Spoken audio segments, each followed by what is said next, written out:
career. My life is on the line. Don't risk yours. Please, don't try this.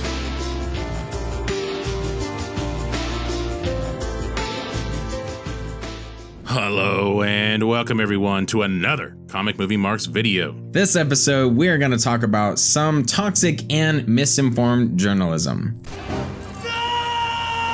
So one gentleman that was in our previous video, Mr. Umberto Gonzalez, is making the rounds again. He deleted his old tweets about being deaded, about the Snyder Cut being a pipe dream. It seemed like he was repenting. He even came out with an apology video. You know, somebody made a collage of all the shit I talked over the last couple years about the Snyder Cut, and I admit, I did it. I'm guilty. I admit it. I own it. That being said, though, when you have publicists from the studios telling you for years, yo, it's a pipe dream, that shit's never gonna happen. As a trade reporter, before you run a story, you gotta vet them.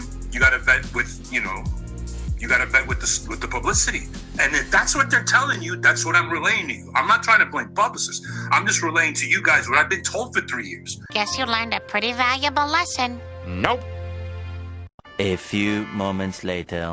My reporting and my sourcing, there's not going to be any reshoots of any kind with any actors. He wanted to do additional photography, but HBO Max said, no, that's not happening. We'll give you money for post-production, for special effects, for scoring, and even ADR attacks, but no reshoots are not happening of any kind on this movie. Right. So this movie is basically one and done. This is to close it off, to close the loop, to finish the story that he said. Maybe not the whole story, because he did have like a 3-5 picture plan, but the Snyderverse, I'll call it, will end with the Snyder Cut. How do you sleep at night? As a trade reporter, you gotta vet.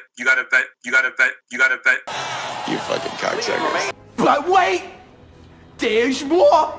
Hang on to your seat, baby! Cause this one's a screamer! However, that being said, and the following is unconfirmed, there is a rumor that Zack Snyder will have to shoot Henry Cavill's face against green screen, at the very least for special effects purposes, because the current reference material of Cavill from the theatrical cut of Justice League is of him in a mustache.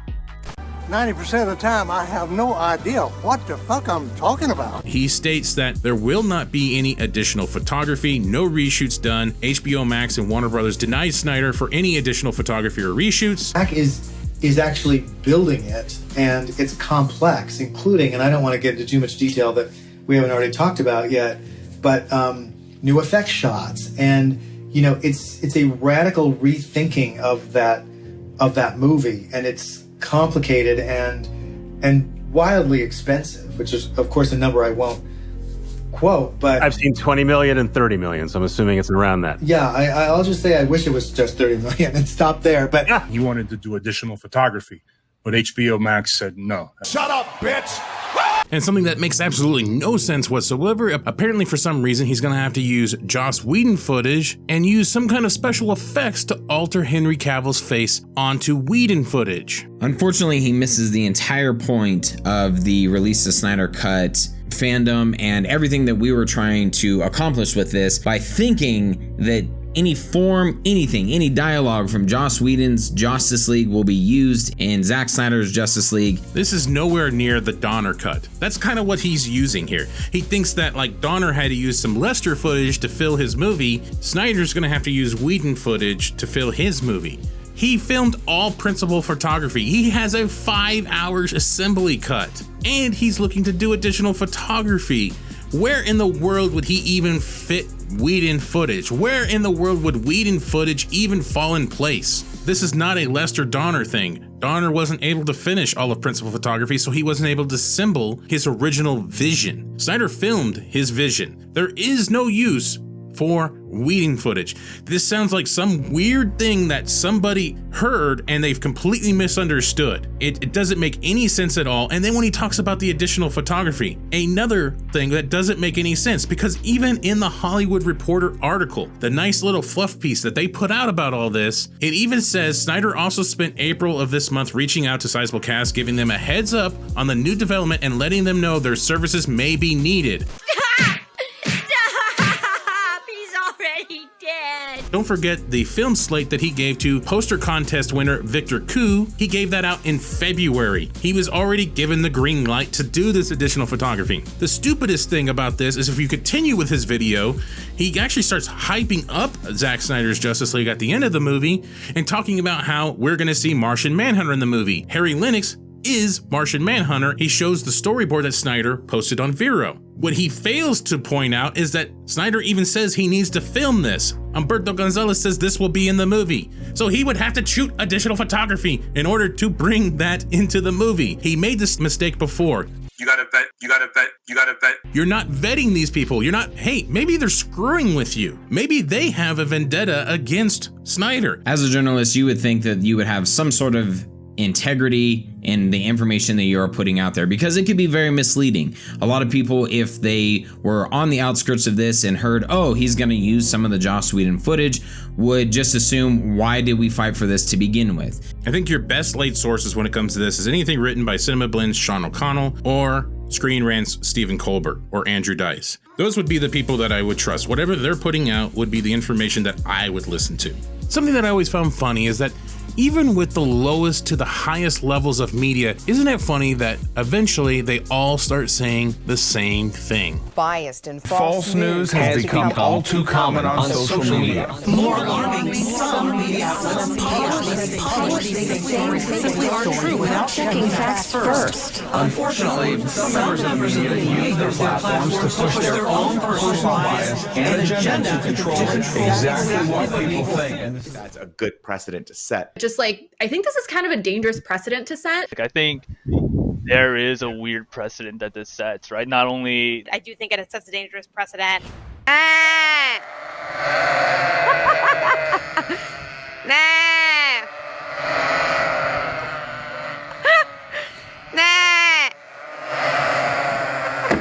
On May 24th, Vanity Fair released an article titled, "Is Releasing the Snyder Cut of Justice League a Victory for Toxic Fandoms?" I did not click on the link. However, the immediate thing that came to mind was this is feeling eerily a lot similar to BVS and everything that came after that. Again, the important thing to remember is to ignore this stuff. We need to continue to push the power of positivity, as our New Day friends would say. It is important to not get brought down by these type of articles, because I've seen a ton of people already on Twitter and on YouTube and on Instagram in comment sections getting back into those battles that unfortunately got us to this point to begin with.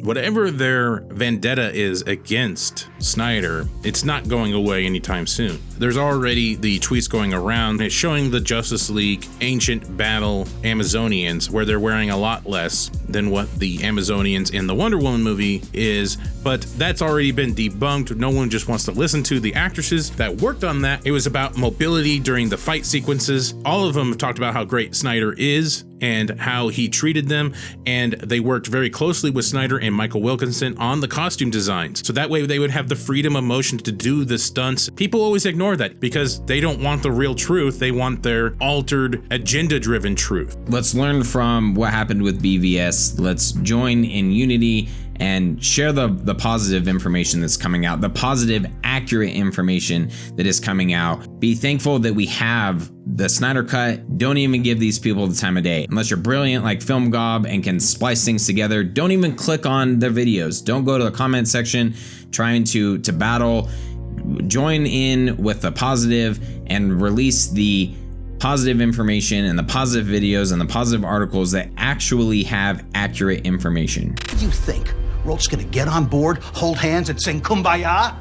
All right, that'll wrap up this little episode, guys. Thank you again for listening. Again, stay positive, as Shane said multiple times at the end there.